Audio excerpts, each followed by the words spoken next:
वहाँ पे ये एक नॉन पॉलिटिकल प्रोग्राम था। वहाँ पे जो हमारी सोसाइटी के डिफरेंट शोबे हैं, चाहे वो अनएम्प्लॉयड यूथ है, स्टूडेंट्स हैं, सोशल एक्टिविस्ट्स हैं, ट्रांसपोर्टर्स हैं, कंट्रैक्टर्स हैं, सबकी के वहाँ पे रिप्रेजेंटेटिव्स थे, सभी ने बात की।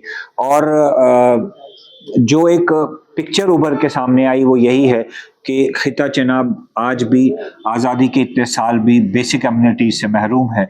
और अगर खिता चनाब को हम ये नहीं कहते कि हमने इसको डेवलपमेंट और प्रॉस्पेरिटी के लिहाज से दिल्ली और मुंबई के बराबर लाना है, लेकिन अगर हम जम्मू और श्रीनगर के बराबर भी सोचें तो हमें अगले 50 साल लग जाएंगे। और इस पिछड़ेपन को दूर करने के लिए जो इमीडिएट इकदाम जो है हमें दिख रहे हैं वो उठाने चाहिए। सबसे पहले बात तो ये है कि फर्दर डिसेंट्रलाइजेशन ऑफ पावर होनी चाहिए, एडमिनिस्ट्रेटिव नए यूनिट्स क्रिएट होने चाहिए, जहाँ पे डिस्ट्रिक्ट्स बन सकते हैं वहाँ पे डिस्ट्रिक्ट बनाए जाए। और सबसे बड़ी बात यह है कि खिता चनाब को एक डिविजनल स्टेटस दिया जाना चाहिए। और जो रेलवे लाइन है, अब कश्मीर में ऑलरेडी जो है वो रेल पहुंच चुकी है। खिता पीर पंचाल के लिए रेलवे लाइन बिछाने के लिए ऑलरेडी उसमें जो सर्वे है वो सर्वे रिपोर्ट तैयार की जा रही है, लेकिन खिता चनाब की कोई बात नहीं करता। हमारे लिए बदकिस्मती भी ये है कि हमारे जो लेजिस्लेटर्स यहाँ से इलेक्ट होके भी जाते हैं, वो जब जम्मू पहुंचते हैं वो या दिल्ली की बात करते हैं या जम्मू की बात करते हैं, खिता चनाब की बात वो करना भूल जाते हैं जहाँ के लोगों ने उनको वोट देकर वहां पे भेजा है।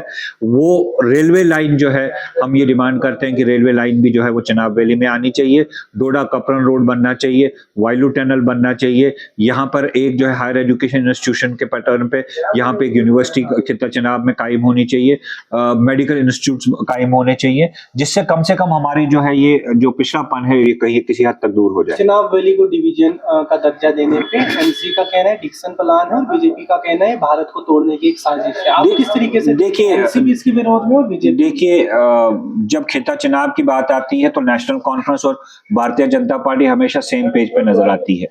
दोनों पार्टीज का मेन एजेंडा यही है कि वो खिता चनाब को दूर रखे। और अफसोस की बात यह है कि हमारे अपने इलेक्टेड लेजिस्लेटर्स जो खिता चनाब से इलेक्ट होके आते हैं, जम्मू में बात करते हैं कि आप नेशनल लॉ यूनिवर्सिटी जम्मू में दे दीजिए, वो जम्मू में जाके बात करते हैं कि खिता चनाब की कोई आइडेंटिटी नहीं है। वो भूल जाते हैं कि इसी खिता चनाब की बदौलत आज वो कुर्सियों पर बैठे हुए हैं। और जहां तक डिक्सन प्लान की बात है, हम तो कहते हैं हम जब कहते हैं कि आप डिविजनल स्टेटस दे दो तो हम कोई जम्मू से अलग होने की बात तो नहीं कर रहे हैं। जम्मू का हम we are part and parcel of Jammu division. हम जम्मू के बगैर तो हमारी आइडेंटिटी अधूरी है। लेकिन आप कब तक एडमिनिस्ट्रेटिव यूनिट एक रखेंगे? आप कश्मीर में देख लीजिए, वहां पे भी डिस्ट्रिक्ट आइडेंटिटी है। साउथ कश्मीर अलग है, नॉर्थ कश्मीर अलग है, श्रीनगर डिस्ट्रिक्ट अलग है। तो वहां पे central Kashmir, north Kashmir, south Kashmir बोलते हुए तो किसी को शर्म नहीं आती। लेकिन हम जब जम्मू में खिता चनाब, खिता पीर पंचाल की बात करते हैं तो लोगों को लगता है कि पता नहीं ये जम्मू से अलग होना चाहते हैं। हमारा बेसिक इशू ये है कि आप एडमिनिस्ट्रेटिव डिसेंट्रलाइजेशन करिए।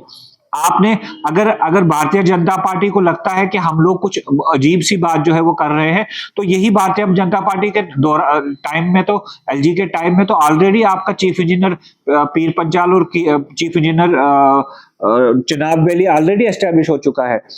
अब जहां एक चीफ इंजीनियर पूरी डिवीजन में होता था, आज 3 चीफ इंजीनियर्स हैं।